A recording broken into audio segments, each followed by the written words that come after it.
Auf Mallorca gingen wieder Einheimische gegen den Massentourismus auf die Straßen. Über 10.000 Menschen versammelten sich in der Hauptstadt Palma. Die Veranstalter sprachen sogar von 25.000 Teilnehmern. Hauptkritikpunkt der Demonstranten: Der Tourismus führe zu steigenden Lebenshaltungskosten, Mangel an Wohnraum und zu viel Lärm. Jedes Jahr besuchen fast 20 Millionen Urlauber die spanische Ferieninsel. Knapp 5 Millionen davon stammen aus Deutschland.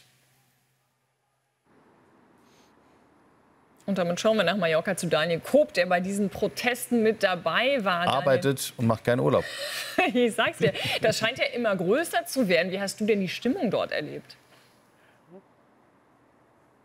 Richtige Arbeit, die wir hier machen. Einen schönen guten Morgen, liebe Marie, lieber Carsten hier aus Palma de Mallorca. Ja, wir waren gestern Abend bei dieser Demonstration und ich muss sagen, das waren schon wirklich sehr eindrückliche Bilder, die wir da gestern gesehen haben. Die gute Nachricht: Es ist friedlich geblieben, denn wir können uns ja daran erinnern, vor einigen Wochen gab es ja auch diese Demonstration beispielsweise in Barcelona und auch auf Ibiza, und da sind dann teilweise ja die Touristen mit Wasserpistolen beschossen worden. Das war gestern nicht der Fall, aber wir haben uns wirklich mit vielen Menschen unterhalten und die haben uns sehr unterschiedliche Sachen gesagt. Die haben uns ganz klar gesagt, wir haben nichts gegen die Touristen. Wir wissen, dass Touristen unheimlich wichtig sind hier für diese Insel, aber sie berichten auch, dass sich Mallorca vor allem in den letzten Jahren extremst verändert hat. Also da wird beispielsweise davon gesprochen, dass immer mehr Mietwagen, immer mehr Fahrzeuge hier nach Mallorca kommen. Wir haben das selbst erlebt, als wir hier angekommen sind. Auf dem Weg vom Flughafen hier nach Palma braucht man normalerweise, ich würde sagen, 15 bis 20 Minuten.